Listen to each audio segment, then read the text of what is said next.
Welcome students. एक छोटा सा टॉपिक आज के लेक्चर में हम डिस्कस करने वाले हैं, बोहर क्लासिफिकेशन।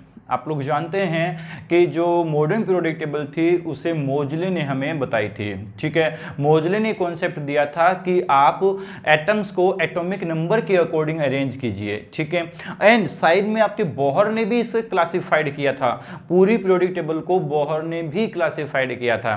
तो हम उसी बोहर की क्लासिफिकेशन की बात आज के लेक्चर में करने वाले हैं। देखिए, बहुत कम बुक्स में आपको ये बोहर क्लासिफिकेशन मिलता है, लेकिन कई बार ये मेडिकल एंट्रेंस एग्जाम में, आईआईटी मेंस जैसे एंट्रेंस एग्जाम के अंदर ये क्वेश्चन पूछ लिए जाते हैं। ठीक है, तो वहां पे ये क्वेश्चन सोल्व करने के लिए इस लेक्चर को लास्ट तक कंटिन्यू देखिए बच्चों। ठीक है, तो चलिए बोहर की क्लासिफिकेशन के बारे में बात करते हैं। बोहर क्लासिफिकेशन बहुत ही इंपॉर्टेंट है, बहुत बार इससे क्वेश्चन पूछ लिए जाते हैं, जो कि किसी भी बुक में, बहुत कम बुक हैं जो बोहर के क्लासिफिकेशन को एक्सप्लेन करती हैं। ठीक है, तो बोहर क्लासिफिकेशन की मैं बात करूं तो बोहर ने पीरियोडिक टेबल को 4 पार्ट में डिवाइड किया था बच्चों। कितने पार्ट में डिवाइड किया था बोलिएगा एक बार? 4 पार्ट में डिवाइड किया था इस पीरियोडिक टेबल को। तो पहला पार्ट जो था उसका वो था इनर्ट गैस। इनर्ट गैस का उसने पहला पार्ट लिया। इनर्ट गैस किसको कहते हैं? इनर्ट गैस उसको कहते हैं जिनका आउटर शेल कंप्लीट हो, आउटर शेल कंप्लीट हो। तो उससे उसने क्या कहा? इनर्ट गैसेस कहा। और इस इनर्ट गैसेस में उस टाइम तक 6 इनर्ट गैसेस थी। ठीक है, एग्जाम्पल बात करूं, helium, neon, argon, krypton, xenon and radon. ये 6 इनर्ट गैसेस को उसने एक अलग पार्ट दिया। और आप लोग भी जानते हैं कि पीरियोडिक टेबल में, मॉडर्न पीरियोडिक टेबल में इनको 0 ग्रुप में रखा जाता है ना। आप जानते हैं इनको कहां रखा जाता है? इनको राइट हैंड साइड में 0 ग्रुप के अंदर रखा जाता है, जिसे ना तो ए बी सी डी कुछ भी नहीं बोला जाता, उन्हें 0 ग्रुप के अंदर रखा जाता है। तो ये आपके इनर्ट गैसेस।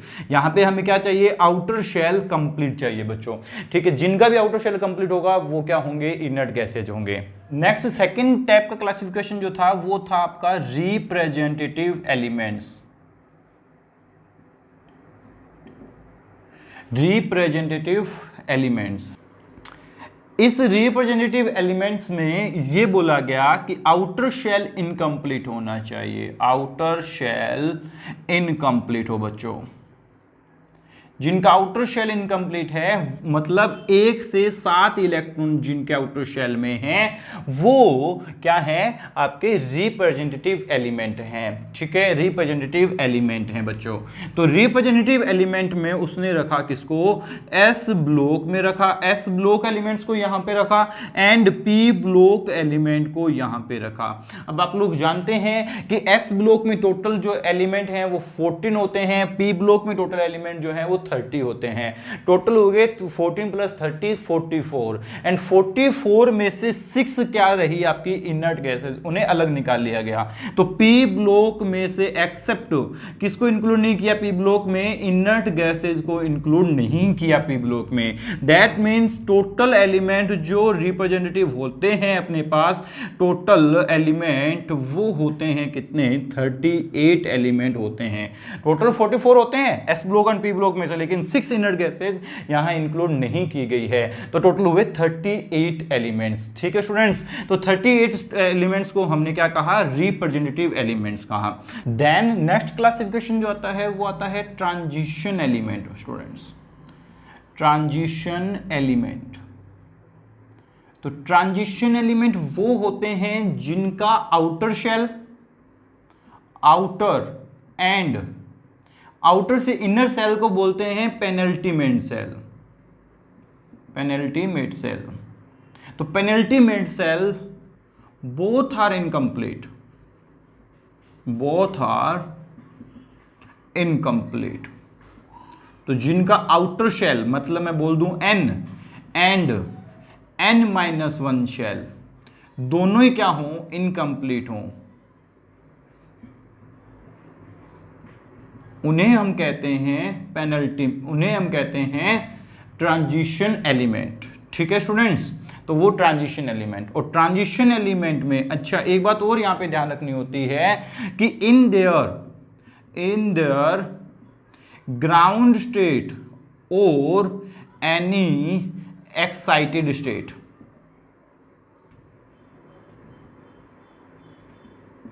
मतलब इसका ये हुआ कि उनका आउटर शेल और पेनल्टीमेंट सेल दोनों इनकम्प्लीट होने चाहिए, भले ही तो वो उनकी ग्राउंड स्टेट में इनकम्प्लीट हो और भले ही वो उनकी एक्साइटेड स्टेट के अंदर इनकम्प्लीट हो, मतलब किसी भी ऑक्सीडेशन स्टेट के अंदर इनकम्प्लीट हो, होने वो इनकम्प्लीट चाहिए, भले ही वो किसी ऑक्सीडेशन स्टेट में ही क्यों ना इनकम्प्लीट हो, ठीक है, किसी एक्साइटेड स्टेट में ही क्यों ना इनकम्प्लीट हो, तो उन्हें कहते हैं हम क्या, ट्रांजिशन एलिमेंट। और इसमें रखे गए आपके डी ब्लॉक एलिमेंट्स को, डी ब्लॉक एलिमेंट्स को, इसमें से except zinc, cadmium, Hg and Uub, ठीक है, ये चार एलिमेंट जो हैं उनको हमने ट्रांजिशन एलिमेंट में कंसीडर नहीं किया हुआ है।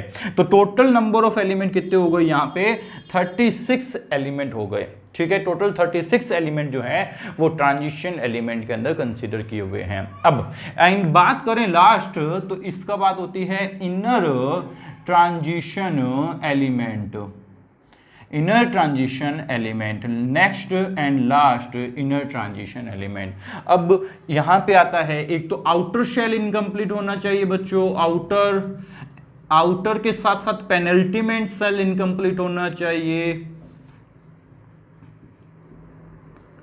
ठीक है, पेनल्टीमेंट सेल मतलब आउटर से अंदर वाला, एंड इनर पेनल्टीमेंट सेल भी इनकम्प्लीट होना चाहिए, इनर पेनल्टीमेंट सेल भी क्या होना चाहिए, इनकम्प्लीट होना चाहिए।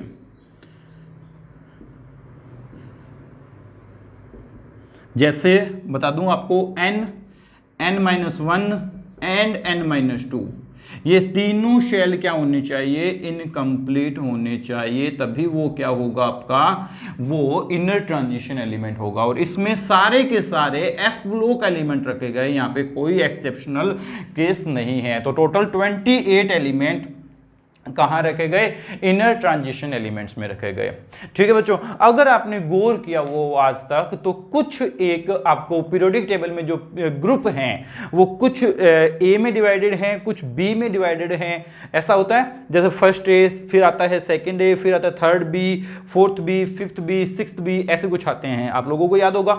एंड फिर बाद में पी ब्लॉक वापस आता है, तो आता है third A, third B, sorry third A, fourth B, fourth A, fifth A, ऐसे ए में आते हैं। मतलब आपके यहां पे ध्यान से समझना, जितने भी ए वाले ग्रुप हैं, जैसे फर्स्ट ए है, सेकंड ए है, थर्ड ए है, fourth A, fifth A, sixth A, seventh ए, ठीक है, वो ए वाले जितने भी ग्रुप हैं वो सारे के सारे रिप्रेजेंटेटिव एलिमेंट है बच्चों। कितने हैं, रिप्रेजेंटेटिव एलिमेंट हैं। और जो बी वाले जितने ग्रुप हैं, जैसे third B, fourth B, fifth B, sixth B, seventh B, ये सब जो हैं वो क्या हैं, ट्रांजिशन या इनर ट्रांजिशन है, ठीक है, ट्रांजिशन या इनर ट्रांजिशन एलिमेंट हैं। तो बोर ने इसे क्लासिफाइड किया था। बहुत बच्चे दिक्कत करते हैं, सर ये फर्स्ट ए आया, सेकेंड ए आया, फिर थर्ड ए क्यों नहीं आया, है ना, थर्ड ए क्यों नहीं आया, फिर फोर्थ ए क्यों नहीं आया, थर्ड बी क्यों आ गया तो वो थर्ड बी इसलिए आया बच्चों क्योंकि जितने भी ट्रांजिशन और इनर ट्रांजिशन थे उनको बोर ने बी ग्रुप में अलग से डिवाइड किया।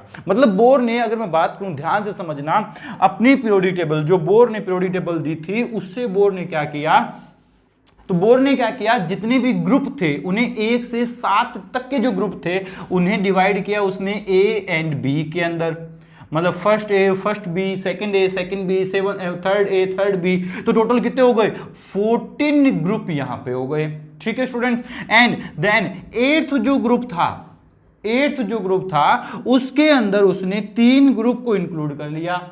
एट्थ के अंदर, एट्थ में ऐसे इसे बोलूंगा, एट्थ के अंदर इसने 3 ग्रुप को इंक्लूड कर लिया, एट्थ, नाइन्थ एंड 10th, तो 3 यहां पे हो गए, ठीक है। देन उसने एक ग्रुप को कौन सा बनाया, जीरो ग्रुप बनाया। तो जीरो ग्रुप में उसने एक ग्रुप को रखा जिसमें इनर्ट गैसेज रखी गई, इनर्ट गैसेज। तो टोटल कितने ग्रुप हो गए, 14 प्लस 3 17 प्लस 1 18। तो आज की पीरियोडिक टेबल में भी कितने ग्रुप हैं? 18 ग्रुप आपके पास हैं। तो 18 ग्रुप जो बोर ने क्लासिफाइड किए थे वो कुछ इस तरीके से किए थे, ठीक है।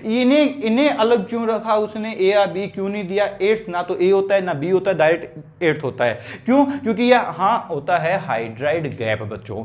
ये जो एलिमेंट होते हैं वो हाइड्राइड नहीं बनाते हैं, तो हाइड्राइड गैप बोला जाता है 8th 9th 10th के जो ग्रुप के जो एलिमेंट्स होते हैं उनमें। तो ये था बोर का क्लासिफिकेशन। अब जो इंपॉर्टेंट जो क्वेश्चन आते हैं बोर के क्लासिफिकेशन पे, वो 2-4 क्वेश्चन है, वो मैं आपको अभी करवा देता हूं।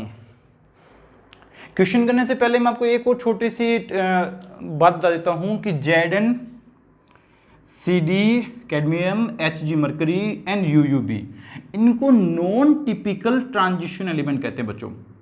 नॉन टिपिकल ट्रांजिशन एलिमेंट, ठीक है, इन्हें नॉन टिपिकल ट्रांजिशन एलिमेंट कहते हैं। ट्रांजिशन एलिमेंट तो है नहीं ये नॉन टिपिकल ट्रांजिशन एलिमेंट है। कई बार ये क्वेश्चन पूछा हुआ है आपके मेडिकल एंट्रेंस एग्जाम के अंदर, आप एक बार चेक कर लीजिएगा, जरूर आपको ये क्वेश्चन मिलेगा वहां पे।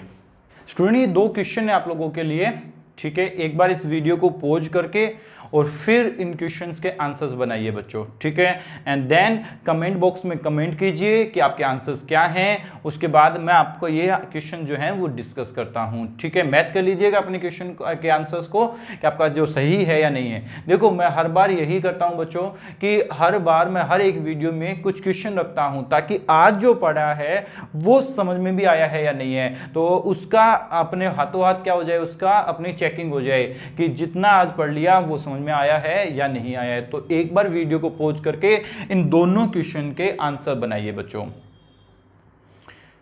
बना लिए बच्चों आंसर?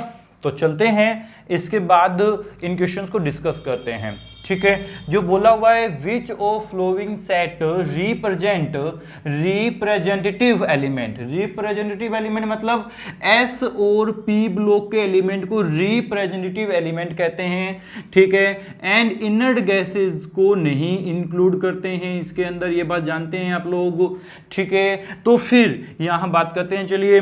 तो यहां पे ये जो आपको एटॉमिक नंबर दिया हुआ 25 is A D block element manganese, yes you know, समझ गए बात को यहां पे।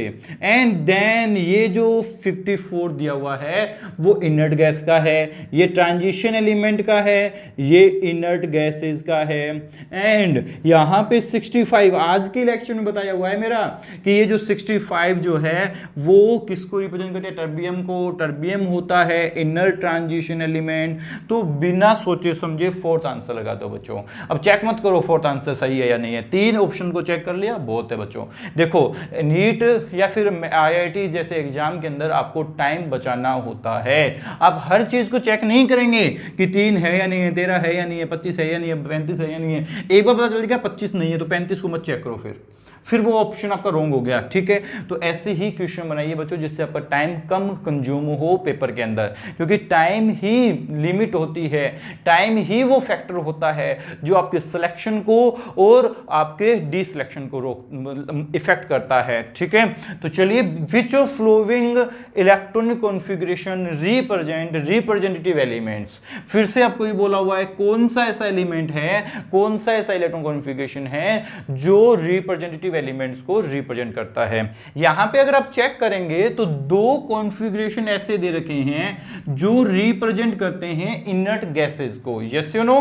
तो ये दोनों तो रिप्रेजेंट कर रहे हैं इनर्ट गैसेस को, और इनर्ट गैसेस हमारे पास रिप्रेजेंटेटिव एलिमेंट नहीं होती हैं, तो ये 2 रॉन्ग हो गए, ठीक है। यहां पर इनर्ट गैस इंक्लूड नहीं की हुई है यहां पे, लेकिन आप इस बात को समझिए कि अगर मैं P में एक भी इलेक्ट्रॉन एंटर कर दूंगा, P में अगर एक इलेक्ट्रॉन को भी फिल कर दूंगा तो वो P ब्लॉक का एलिमेंट हो जाएगा, वो S ब्लॉक का नहीं होगा, यस यू नो। और ये वाला कॉन्फ़िगरेशन सही तो है, लेकिन ये वाला सिर्फ और सिर्फ किसको रिप्रेजेंट कर रहा है?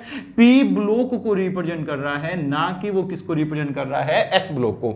तो ये सिर्फ और सिर्फ P ब्लॉक को रिप्रेजेंट कर रहा है बच्चों, ठीक है। लेकिन ये वाला जो कॉन्फ़िगरेशन है वो अगर इसमें 0 इलेक्ट्रॉन होंगे P के अंदर तो S और S का हो गया एस ब्लॉक का, और अगर उसमें एक भी इलेक्ट्रॉन हुआ तो वो किसका हो गया, पी ब्लॉक का एलिमेंट हो गया। तो फिर ये वाला ऐसा कॉन्फ़िगरेशन है जो एस एंड पी दोनों ब्लॉक को रिप्रेजेंट कर रहा है एक्सेप्ट इननेट गैसेज। ठीक है बच्चों, तो ये आपके इलेक्ट्रॉनिक कॉन्फ़िगरेशन के बेस पर भी मैंने एक क्वेश्चन करवा दिया।